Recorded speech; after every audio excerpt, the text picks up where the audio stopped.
Hello everybody, this is Subodh sir and I welcome you on my YouTube channel.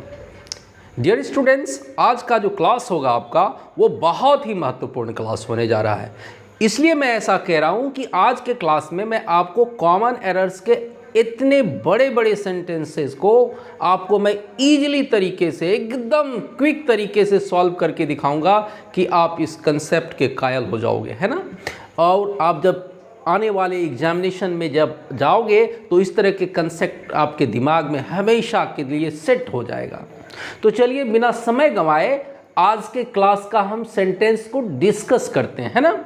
लेकिन एक चीज़ मैं ज़रूर कहूँगा कि after watching my full video don't forget to like this video and share among your friends and if you are my first viewer do subscribe my channel. Okay तो चलिए पहला sentence क्या होता है देख लेते हैं। पहला सेंटेंस क्या कहते हैं dear students, Kolkata is further from Alwar than Jaipur the capital of Rajasthan. आप देखिए क्या कहना चाहता है मीनिंग में कि कोलकाता जो है अलवर से, है ना, राजस्थान से जो है वह क्या है, राजस्थान के कैपिटल जयपुर से जो है वह अलवर से कोलकाता क्या है, दूर है। तो अब यहाँ पर देखिए एक वर्ड आपका आया फर्दर, आप इसको अंडरलाइन कर लीजिए। फर्दर एक ऐसा वर्ड है डियर स्टूडेंट्स जिसका मैं आपको मीनिंग लिख देता हूं। फर्दर का मतलब हो जाता है एडिशनल, या जिसको आप एक्स्ट्रा कह सकते हो। तो यहां पर जो फर्दर जो है, यहां पर कोलकाता जो है वह अलवर से दूरी को बता रहा है, ना कि एक्स्ट्रा या एडिशनल को बता रहा है। तो आपके सेंटेंस के इसी पार्ट में तो एरर है ना, इस पार्ट में ही तो एरर है। आप क्या करो कि फर्दर को हटा करके और आपको यूज कर देना है फार्दर। फार्दर एक ऐसा वर्ड है डियर स्टूडेंट्स जो कि डिस्टेंस को बताता है, और फर्दर एक ऐसा वर्ड है जो आपको एडिशनल या कोई चीज को एक्स्ट्रा के लिए कहता है ना, एक्स्ट्रा को बतलाता है। तो आप ध्यान से दे दीजिए, इस तरह के सेंटेंस के एरर को पहचानने में आपको कोई प्रॉब्लम नहीं होगी कि फर्दर और फार्दर में आपको ये डिफरेंस समझना होगा कि further is related to additional और extra, whereas farther is related to distance. इसलिए Kolkata is farther from Alwar than Jaipur, है ना। हो गया। चलिए फर्स्ट इसी पार्ट में आपका एरर था, तो ये जो सेकेंड पार्ट है सेंटेंस का ये आपका आंसर हो जाएगा। Now come to the second one. Second one में क्या कहता है कि Rathin is smarter enough. Rathin एक लड़का है, वह स्मार्टर इनफ है to get selected from this post for this post without any recommendation. Rathin is smarter enough to get selected for this post without any recommendation, मतलब बिना पैरवी पैगाम के जो है वह इस पोस्ट से उसको सेलेक्टेड होने के लिए क्या है, स्मार्ट इनफ है ना। तो अब आप इसमें आप सबसे पहले एक सेंटेंस को गौर कीजिए, क्या कहता है कि Rathin is smarter enough to get selected for this post without any recommendation, तो कोई मिस्टेक नहीं है इसमें। विदाउट एनी रिकमेंडेशन तो इसमें कोई मिस्टेक नहीं। सेलेक्टेड फॉर दिस पोस्ट तो कोई, रथिन इज स्मार्टर, है ना, इनफ टू गेट, इसमें भी कोई। तो ये देखिए आपको एक वर्ड यहां आया, क्या आया, इनफ। तो इनफ एक ऐसा वर्ड है जो हमेशा वाक्य में प्रयोग किया जाता है। तो उसके पहले जब हम डिग्री का प्रयोग करेंगे तो किस डिग्री का प्रयोग करेंगे, स्मार्टर। यहां पर आपका कंपैरेटिव डिग्री है, आप ध्यान दे दीजिए। इनफ के पहले आपका कंपैरेटिव डिग्री का प्रयोग है, कैसे, स्मार्टर दिया हुआ है। तो आपको यह ध्यान देना होगा कि इनफ वर्ड जहां मिल जाए वहां पर हम कंपैरेटिव डिग्री का प्रयोग नहीं करते हैं, बल्कि किसका प्रयोग करेंगे, तो हमेशा पॉजिटिव डिग्री का प्रयोग करेंगे। तो ये जो आपका स्मार्टर है ये स्मार्टर ना हो करके केवल और केवल स्मार्ट बच जाएगा, है ना। आपको ईआर जो कंपैरेटिव है उसको हटाना पड़ेगा, और ये वाक्य आपका आंसर तो फर्स्ट पार्ट का सेंटेंस का फर्स्ट पार्ट हो जाएगा। तो करेक्ट सेंटेंस क्या होगा, आप ध्यान से देख लें कि Rathin is smart enough to get selected for this post without any recommendation. आपका टिप्स क्या रहा कि इनफ के पहले हमेशा आपको पॉजिटिव डिग्री का प्रयोग करना है, ना कि कंपैरेटिव डिग्री का। ये बताइए, बात क्लियर हो गई ना? एक चीज मैं जरूर कहना चाहूंगा कि आप इस वीडियो को जरूर लाइक करेंगे, अंत तक तो देखेंगे ही देखेंगे और दूसरों को भी शेयर करेंगे, है ना? चलिए हम तीसरे सेंटेंस की चर्चा आज कर रहे हैं। थर्ड सेंटेंस क्या कहता है? ही सेड कशिश, कशिश एक लड़की है। ही सेड कशिश, सेड आपका V2 हो गया, ही सब्जेक्ट हो गया, कशिश ऑब्जेक्ट हो गया, ही सेड कशिश हो गया। He said Kashish is the most unique singer of our college. देखिए उसने कहा, ये आपका सेंटेंस जो है ये इन डायरेक्ट स्पीच में है, नरेशन में है। He said Kashish is the most unique singer of our college. Okay, अब आप देखिए ये सेंटेंस जो आपका है, Kashish is most unique singer of our college, इसमें आपको देखिए आराम से आपको मिस्टेक, और आप सेंटेंस को पहले दो तीन बार पढ़िए तो आपको एक वर्ड मिलेगा आपको डियर स्टूडेंट्स, यूनिक। यूनिक एक ऐसा वर्ड है, ध्यान दीजिएगा, यूनिक एक ऐसा वर्ड है, स्क्वायर एक ऐसा वर्ड है, होल एक ऐसा वर्ड है, WHOLE। आप टिप्स ले लीजिए। यूनिक एक ऐसा वर्ड है, होल एक ऐसा वर्ड है, स्क्वायर एक ऐसा वर्ड है, which are always used in superlative degree. ध्यान दे दीजिएगा, यूनिक हमेशा सुपरलैटिव डिग्री में प्रयोग किया जाता है ना? तो जब यूनिक सुपरलेटिव डिग्री में प्रयोग किया जाता है तो मोस्ट भी तो आपका सुपरलेटिव है। ध्यान दीजिए, मोस्ट भी आपका क्या है, यहां पे सुपरलेटिव है। तो जब मोस्ट आपका सुपरलेटिव है तो आपको यह ध्यान देना होगा कि दो superlative degree, two superlative degrees cannot be used in the same sentence, है ना? एक ही वाक्य में एक ही जगह दो सुपरलेटिव्स का प्रयोग हम कभी नहीं करते हैं। तो आपको वाक्य को सही बनाने के लिए आपके देखिए, सबसे पहले तो आप देखिए इस पार्ट में आपका एरर है, इसलिए कि मोस्ट और यूनिक कभी भी एक साथ प्रयोग नहीं किए जाते हैं। मोस्ट आपका सुपरलेटिव डिग्री हो गया, यूनिक जैसा कि मैंने आपको बताया always is used as superlative degree. तो आपको क्या करना पड़ेगा, इस वाक्य से मोस्ट को हटाना पड़ेगा। क्या हो जाएगा? He said Kashish is the unique singer of our college, now it is a correct sentence. तो आपको ये देखिए इसी पार्ट में आपका एरर था। तो इस तरह का टिप्स आप लेकर के हमेशा ध्यान दीजिए। नेक्स्ट आपका फोर्थ सेंटेंस है, ध्यान से पढ़िए सेंटेंस को, थोड़ा मैं साइड भी हट जाता हूं आपके लिए। This shirt is comparatively better than that we saw in corner shop yesterday. मैं फिर से पढ़ता हूं, आप मेरे साथ ध्यान से देखिए। This shirt is comparatively better than that we saw in corner shop yesterday.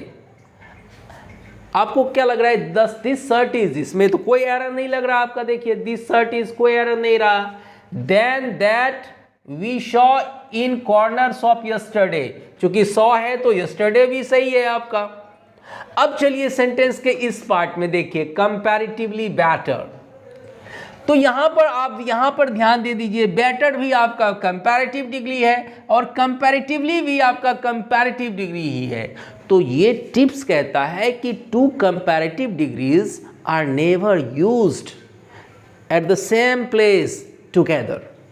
एक ही स्थान पर दो कंपैरेटिव डिग्री का प्रयोग हम बिल्कुल नहीं करते हैं। ये आप ध्यान दे दीजिएगा कि दो कंपैरेटिव डिग्री का प्रयोग लगातार हम एक साथ नहीं करते हैं। तो कंपैरेटिवली ये जो है, या तो आपको इस कंपैरेटिवली को हटाना होगा, तो सेंटेंस सही क्या हो जाएगा आपका? This shirt is better than that we saw in corner shop yesterday. देख लीजिए, ये कंपैरेटिवली मान लिया जाए कि if you don't want to omit comparatively here, अगर आप कंपैरेटिवली को नहीं हटाना चाहते हैं और सेंटेंस को सही बनाना चाहते हैं तो आप कंपैरेटिवली के बाद बेटर का पॉजिटिव डिग्री यूज कर लेंगे और वह हो जाएगा this shirt is comparatively good than that we saw in corner shop yesterday.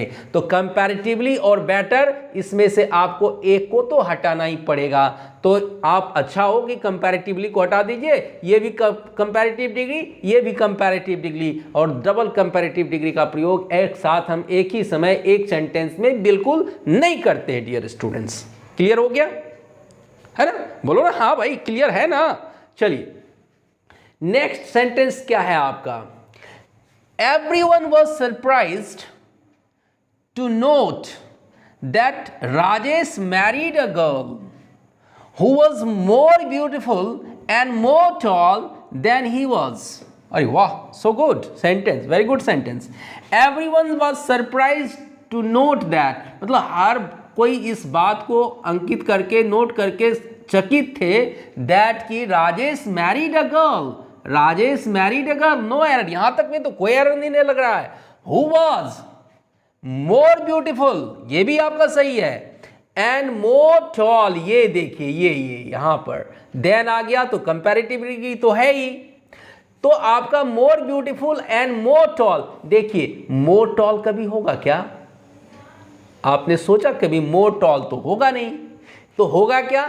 तो यहां पर आपको मोर को हटाना पड़ेगा और मोर ब्यूटीफुल के बाद आपको टॉलर का प्रयोग कर दीजिए। किसका प्रयोग कर दीजिए? टॉलर का। आप यहां पर कुछ नहीं कीजिए, टॉलर लिख दीजिए, है ना? सेंटेंस आपका सही हो जाएगा। मोर टॉल को हटाइए और टॉलर का प्रयोग कर दीजिए। चूंकि यहाँ पर कंपैरेटिव है और मोर टॉल आपका ये टर्म सही नहीं है, इसलिए कि मोर कंपैरेटिव डिग्री है और ये आपका टॉल पॉजिटिव डिग्री है, जबकि टॉल का कंपैरेटिव अगर हम यूज करते हैं तो टॉलर हो जाता है। तो इस तरह से आपको टिप्स के साथ सॉरी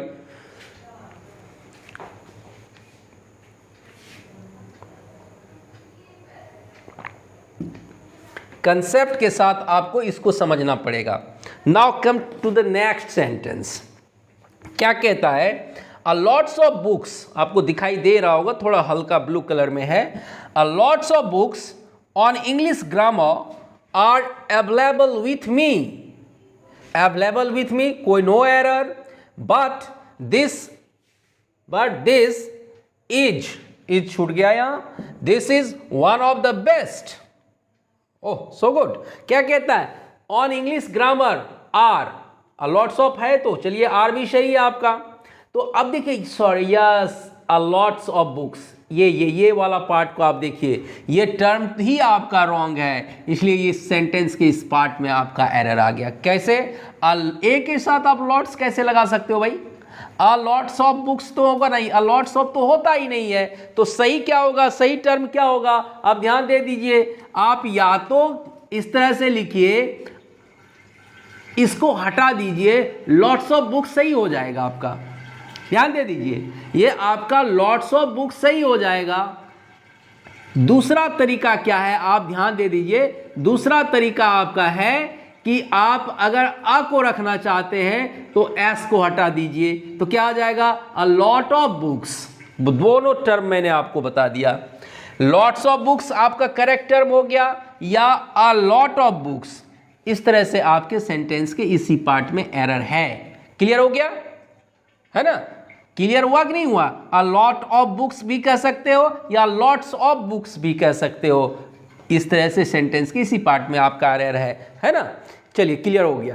नेक्स्ट आपका सेंटेंस है आई टोल्ड हर, कोई बात नहीं, आई टोल्ड हर, आई सब्जेक्ट हो गया, टोल्ड भी टू हो गया, हर ऑब्जेक्ट हो गया, दैट इट वुड बी, चलिए टोल्ड है तो वुड भी चलेगा, be all the more better if she herself talk to the groom, है ना? अगर वो खुद ही ग्रूम से अगर बात करे तो यह बहुत ही सुंदर होगा, है ना? बहुत ही अच्छा होगा। अब आप इस वाक्य को देखिए, आई टोल्ड हर, लगता है कि आज का जो आपका वाक्य है टोटल एडजेक्टिव और डिग्रीज कंपैरिजन पे ही आधारित है। आई told her that it would be all the more better, ऐसा तो होता नहीं भाई, ये मोर बेटर, देखिए ये नहीं होगा आपका। तो सही क्या हो जाएगा आपका term?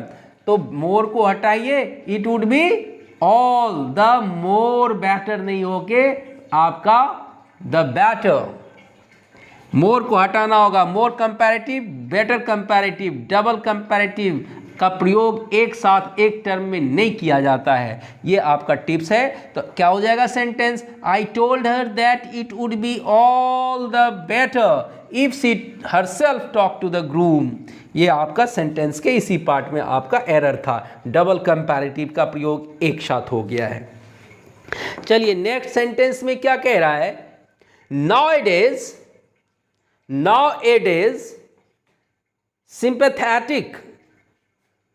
nowadays the weather is getting more cold and colder, no error। आप थोड़ा सा ध्यान से देखिए इस सेंटेंस में आपको कहां एरर लग रहा है ना। nowadays the weather is getting more cold and colder, nowadays तो सही टर्म लग रहा है, the weather is, वेदर के साथ इज लग गया, गेटिंग भी सही है, मोर कोल्ड। ये देखिए कोल्ड एक ऐसा एडजेक्टिव है जिसका कंपैरेटिव आपका क्या हो जाता है, कॉल्डर हो जाता है। तो भाई ये डबल कंपैरेटिव भी यहाँ आपका प्रयोग नहीं होगा। मोर को हटाइए और कोल्ड में ER लगा दीजिए, कॉल्डर कर दीजिए, क्या हो जाएगा, nowadays the weather is getting colder and colder। ये आपका सही सेंटेंस हो जाएगा, है ना। इस तरह से आपको हर चीज़ों को ध्यान से देखना होगा, है ना। चलिए नेक्स्ट सेंटेंस आपका क्या है, she is not only sympathetic to the rich patients but also to the poor ones. She is not only, she is, ये ब्लू कलर वाला आप सेंटेंस में आपके लिए रीड आउट कर रहा हूं, she is not only sympathetic to the rich patients but also to the poor ones. Not only but also ये फ्रेज है, इसमें आपका ये कंजक्शन का है, ये दूसरे सेंटेंस आपका आ गया, ये आपका कंजक्शन से है। नॉट ओनली और बट आल्सो ये कंजक्शन से दो अगर वाक्य जुड़ा हुआ है, दो तरह का सेंटेंस को आप फ्रेजेस को जोड़े गए हैं। तो ये देखिए not only sympathetic to the rich patients, तो ये जो नॉट ओनली है सेंटेंस के इसी पार्ट में एरर है आपका। चूंकि नॉट ओनली का जो प्रयोग है यहां पर डियर स्टूडेंट्स, ये सही जगह पे उसका प्लेस नहीं किया गया है। नॉट ओनली का प्रयोग आपको सिंपैथेटिक के बाद करना पड़ेगा। यहां पर आप ध्यान दे दीजिए तो आपका सही हो जाएगा sentence, she is sympathetic not only to the rich patients but also to the poor ones. ये आपका सही टर्म आ जाएगा, है ना।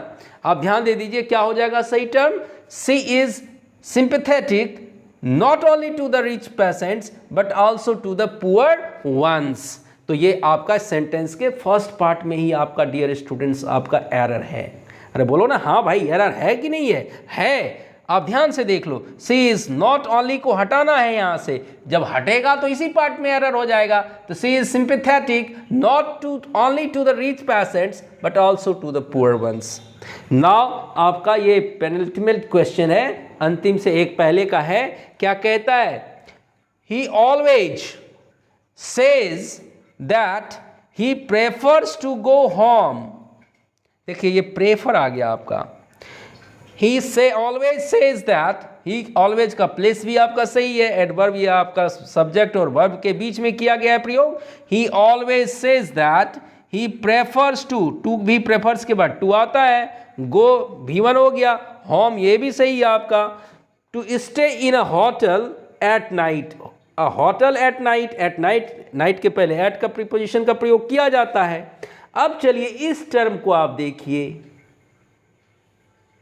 Dear students, to stay home, ये देखिए प्रेफर्स टू गो। अब यहां पर टू स्टे इन के स्थान पर आपको प्रेफर्स के बाद आपको रेदर का प्रयोग करना पड़ेगा, रेदर देन स्टे, यहां से टू को हटाना पड़ेगा और तब आपका वाक्य सही हो जाएगा। क्या हो जाएगा, he always says that he prefers to go home rather than stay in a hotel at night, rather than stay in a hotel at night. तो ये प्रेफर्स के बाद आपका प्रेफर देन का प्रयोग आता है। क्लियर हो गया। Last sentence, last but not the least, ये आपका सेंटेंस क्या है, many people in India are dying from hunger, many people in India are dying from hunger but the government seems to be ignorant of such crude facts. कहता है ये जमीनी सच्चाई से जो है ये सरकार जो है ये अनभिज्ञ है, क्या चीज़ भाई? कि अनेक लोग भारत में भूख से वो क्या हो रहे हैं, वो अपनी जान गंवा रहे हैं। अब आप सेंटेंस को देखिए, मैनी पीपल सही है, इन इंडिया ये भी सही है, तो मैनी पीपल है तो आर भी सही हो गया। Dying from hunger but the government, इधर आपका कंपेयर ये कंट्रास्ट है, बट द गवर्नमेंट सिम्स ये भी सही है, टू बी इग्नोरेंट भी सही है, of such crude fact, crude fact तो होता है। अब आप इस देखिए, डाइंग फ्रॉम, यस, ये dying from, die from some cause होता है ना, डाई ऑफ डिजीज भी होता है, कोई कारण से मरता है तो उसका उसके लिए हम क्या करते हैं, ऑफ का प्रयोग करते हैं डियर स्टूडेंट्स। तो यहाँ पर डाइंग फ्रॉम को हटा के आपको ऑफ का प्रयोग करना पड़ेगा, है ना। तो आपका सेंटेंस सही हो जाएगा, many people in India are dying of hunger but the government seems to be ignorant of such crude facts. तो इस वीडियो में मैं आपको हर दिन की तरह अच्छी तरह से एक कंसेप्ट दिया डियर स्टूडेंट्स, और उम्मीद करता हूँ कि आप वीडियो को ज़रूर लाइक करेंगे, दोस्तों में शेयर भी करेंगे, है ना, और अच्छी तरह से आप अपनी तैयारी करेंगे ताकि आपको एग्जामिनेशन में किसी तरह का कोई भी हेजिटेशन ना हो, प्रॉब्लम ना हो। तो मिलते हैं फिर एक नए वीडियो के साथ, नए जोश और एक नए उमंग के साथ। Till then take care, good bye.